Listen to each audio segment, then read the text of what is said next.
Hello and welcome. We are gonna now check the last three challenges of this first page. Let's see, inspect HTML, which is gonna be easy by its name.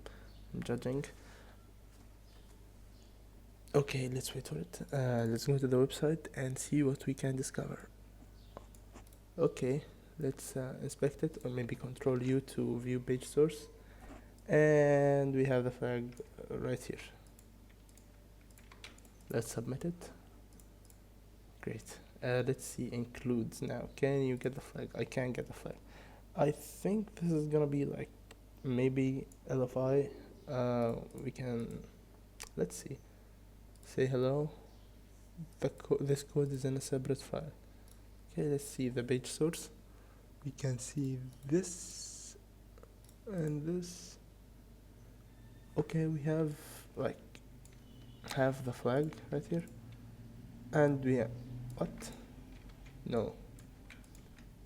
I mean, okay, let's go then. We have cookies. This is gonna be easy. I think it's gonna be like admin equals 1. Let's test for admin. Search. This doesn't appear. Let's see our cookies. Application. We have the cookies right here.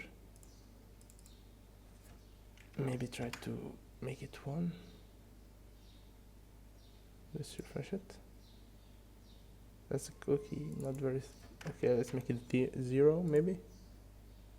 No, let's make it -1. Not a valid cookie. Let's make it 20. Okay, let's make it back now.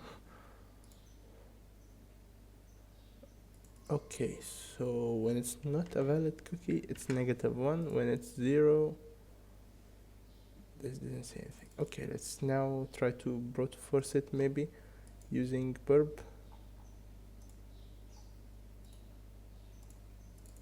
Let's go and send this to intruder. Numbers from 0 to maybe like 100. And let's observe the length. The length will tell us what works, I think. And then it makes us go to, it makes a redirection. Okay, we might have to try it manually, I think. Oh, we can maybe try it on the check endpoint. Why haven't I thought of that, bro? I think if the length is like, okay, we have all of the length right here, 2200, except this one. This, I thought it would have the flag, yes, and it's the number 18. Let's see it right here. Yes, it gave me the flag. Let's go.